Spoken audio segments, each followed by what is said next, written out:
तीसरी एक हवन की, यहाँ ज्योत जगह है परमात्मा की, अखंड हवन। हवन पुण्यात्माओं, जैसे अभी तक आपने देखा ये ऋषि लोग गेर का लकड़ क्यों कह के घर तक जा था, राजाओं ने पटा लिया करते, धनिया ने उन्हें कह देते अच्छा हवन करो, वहाँ गेर के 2-3 धड़ी लकड़ी और ठोके जाते लोटे भर घी के स्वाहा स्वाहो पाटो पकड़े। अब उसमें क्या था दोस्त, वो अच्छी बात है हवन करना, लेकिन वो तरीका प्रॉपर नहीं। न्यू कारण आंधा न्योतर 2 बुलावे, अगर आंधे का निमंत्रण दोगे 2 आवेंगे एक की बजाय।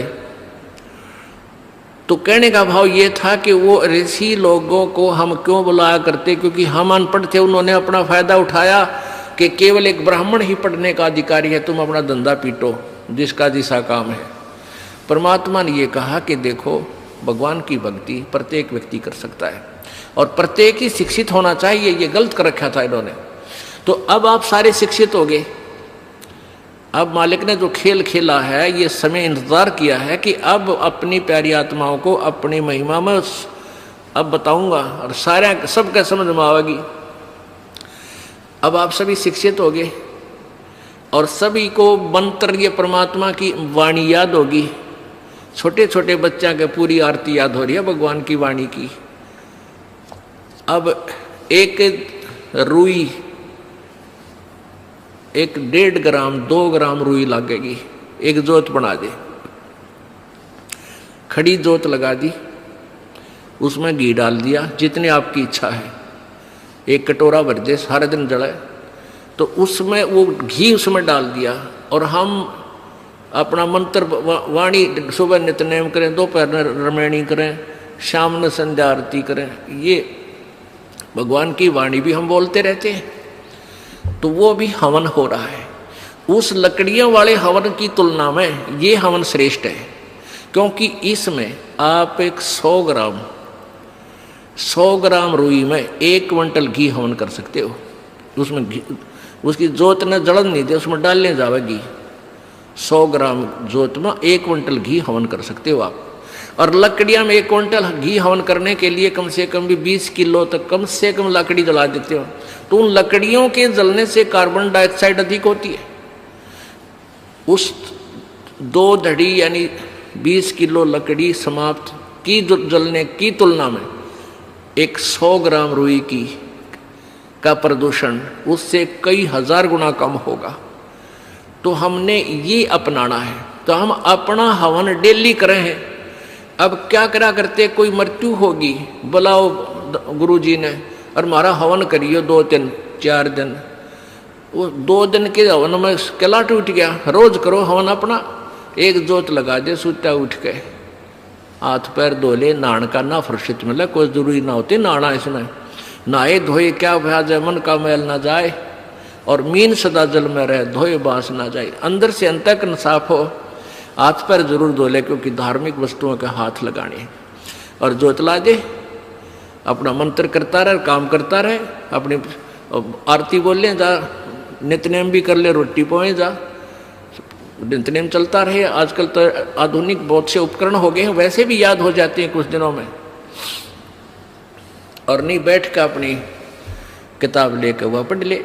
अब पर हवन हो गया तो हम अपना काम आप करेंगे। जो बात बनेगी, किसी के बच्चा हो जाता था तो उसने क्या कहा करते, 7 दिन तक तुम, जैसे पहले ज्योति तो सभी जलाते थे, तो क्या कहते थे, 7 दिन ज्योत नहीं जलानी तुमने, 13 दिन। वो तेरा गजब हुई हो, 13 दिन रोटी नहीं खाते या तुम और काम ना करते। और किसी की मृत्यु हो जाती है उसमें भी ऐसे कहा करते थे। जैसे जन्म होने पर तो वो जब तक वो छठ ना होती इतने कहा करते, मृत्यु के बाद कहते हैं 13 दिन तक आपने कोई धार्मिक क्रिया नहीं करनी। तेरा गजब हो। परमात्मा रोटी रोज खा रही हो, किसी दिन भी ना छूटती, ठीक है। कोई प्रिय की मृत्यु हो जाती है, रो पीट के दोपहर तक ना खाओगा, शाम में खानी पड़ेगी, रो पीट के रोटी खानी पड़ेगी। तो ऐसे ही भक्ति परमात्मा का हवन ज्योति डेली आरती रोज करनी है, चाहे दुख हो चाहे सुख हो। ये परित्याग नहीं करना, ये भूल है हमारे। अब जो प्रसंग चल रहा है वही आते हैं फिर।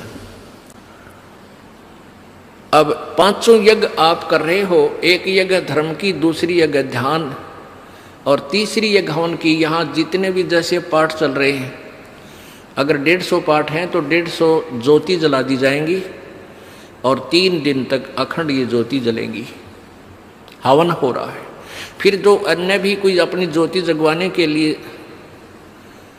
दान करते हैं, उनकी अलग से ज्योतियाँ जलाई जा रही हैं। वो दिन रात पूरे महीने चलती हैं, पूरे वर्ष चलती हैं। तो ये एक तीसरी यज्ञ हवन की, चौथी यज्ञ प्रणाम और पांचवी यज्ञ ये तत्व ज्ञान की। इन पांचों यज्ञों और ओम नाम के मंत्र की कमाई को हम इस ज्योति निरंजन के पास छोड़ देंगे। हम क्या करते रहे, हम पहले ओम नाम का जाप करते, ये पांचों यज्ञ करते, उसका फल हम स्वर्ग, महास्वर्ग, ब्रह्मलोक में जाकर नष्ट कर देते ये पुण्य। फिर पाप के लिए नरक में जाते, फिर 84 लाख योनियों में धक्के खाते। अब परमात्मा से हम की वाणी से हमें ज्ञान हो गया कि इस कमाई को हम वेस्ट नहीं करेंगे। हम यहाँ कोई मंत्री बनेंगे, ना हमने मुख्यमंत्री बन की हो सकता, ना प्रधानमंत्री, ना इंद्र की पदवी हमें नहीं चाहिए। इंद्र दा राज काग दा बिष्टा, इंद्र स्वर्ग का राज भी हमारे लिए काग की बीट तुल हो जाना चाहिए। यदि आप सतलोक जाना चाहते हो, और तुम्हारे सरपंच की पीपी इधर बैठो है तेरा, फिर किसे भगत तुम? हमने नहीं यहाँ का कोई भी सुख चाहिए। यदि तुमने सतलोक जाना, यही धक्के खाने हैं, तो ठीक है, आप पुण्य कर रहे हो, इसके प्रतिफल में चाहे पूरी पृथ्वी के राजा भी बन सकते हो और फिर गधा राजा भी बन सकते हो। तुरंत ये पहले सोच लेना। राजा कहते हैं कबीर, हरि के नाम बिना ये राजा रसब हो। बड़े गधे ने रसब बोले। हमने यहां से पीछा छुटवाना पुण्यात्माओं, इस बात को कति अपने पल्ला गांठ लगा लो, यानी दृढ़ निश्चय कर लो, दृढ़ संकल्प कर लो कि ये भगवान फिर बोर्ड के इस गंदे लोक में जन्म ना हो। हृदय में एक ऐसा हेट बने और वहां की इसी उमंग बने, सतलोक जाने की। जैसे बालक बच्चे ने कह दे कि तेरे मामा का ब्याह है, माँ कहती है भाई चल वहाँ चलेंगे, तो कई दिन पहले कूदन लग जाया करो बच्चे, मामा का जाऊँगा, मामा का जाऊँगा। तो ऐसे ही हमने सतलोक जाने की उमंग भर जानी चाहिए। अगर आपके हृदय में ये पक्की दस जाती है कि वहाँ सतलोक है, वो सच्चा सुख सतल है, हमारा मूल स्थान वहाँ है, हमारे वहाँ पहले के कुछ साथी भी वहाँ रहे हैं जो हमारे की तरह बेवकूफ ना बने। तो गरीबदास साहिब जी ने कहा है, वाह वाह अमरपुर जाऊंगा, वाह वाह अमरपुर जाऊंगा, सतलोक जाऊंगा, दीन दयाल भक्ति दे मोको, अनहद वाणी गाऊंगा, वाह वाह अमरपुर जाऊंगा, वाह वाह अमरपुर जाऊंगा। यानी ऐसी उमंग हो आपके अंदर। तो ऐसे ये 5 यज्ञ जब होगी तो पांचों यज्ञों का प्रतिफल और ओम नाम की जो कमाई है हम यहाँ नहीं लेंगे, कत्ती भी नहीं लेंगे। चाहे हमने आपका तो बेरना पर दास तो थूके भी नहीं आके इस राज और पाठ 21 ब्रह्मांड भी दे तो भी नहीं चाहिए। हमने तो झंझट मिटवाना संग जन्म का। 4 मुक्ति जहाँ चंपी करती माया होरी दासी, और दास गरीब अभय पद पर से वो मिले राम अविनाशी। उस सतलोक में जाने के बाद यहाँ की जो 4 मुक्तियों के सुख, जो अंतिम मुक्तियाँ हैं, और ये मुक्तियाँ चारों नाशवान हैं, ये इनका फल समाप्त होता है। और वहाँ की वो ये सुख जो तुम यहाँ चाहते हो, जो अंत में नष्ट होते हैं, वो कभी नष्ट नहीं होते। वहाँ ये भी सुख मिलेंगे।